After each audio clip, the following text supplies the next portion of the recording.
கொடைக்கானலில் பெய்து வரும் தொடர் மழையினால் நட்சத்திர ஏரியிலிருந்து உபரி நீர் அதிக அளவில் வெளியேறி வருவதால் ஆற்றுக்கரையோர பகுதிகளில் வசிக்கும் மக்கள் பாதுகாப்பாக இருக்க ஒலிபெருக்கி மூலம் நகராட்சி நிர்வாகம் அறிவுறுத்தியிருக்கிறது. இது தொடர்பான கூடுதல் விவரங்களோடு இணைக்கிறார் செய்தியாளர் ஜாஃபர். விவரங்கள்.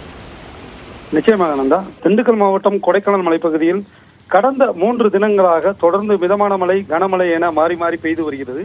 இதனால் நீர்நிலைகள் நிரம்பி வருவதுடன் ஆறுகளில் நீர்வரத்தானது அதிகரித்து செல்கிறது.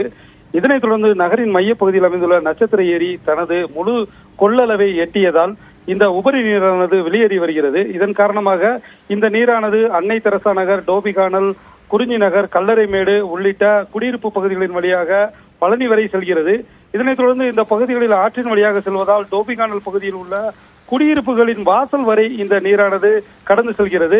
இதன் காரணமாக முன்னெச்சரிக்கை நடவடிக்கையாக நகராட்சி நிர்வாகம் கரையோர பகுதியில் வசிப்பவர்களின் வீடுகளுக்குள் தண்ணீர் வந்தாலோ ஆபத்தான கட்டிடத்தில் குடியிருக்கும் பொதுமக்கள் பாதுகாப்பிற்காக மூஞ்சிக்கல் பகுதியில் உள்ள நகராட்சி பள்ளியில் தங்கிக் கொள்ளலாம். அதே போல அரசு மேல்நிலையில் தங்கி தங்களது பாதுகாப்பை உறுதி செய்து கொள்ளலாம் என நகராட்சி சார்பில் ஒலிபரப்பி வாகனம் மூலம் கொடைக்கானல் நகர் பகுதி முழுவதும் ஒலிபரப்பப்பட்டு அறிவுறுத்தப்பட்டு வருவதும் குறிப்பிடத்தக்கது. நந்தா.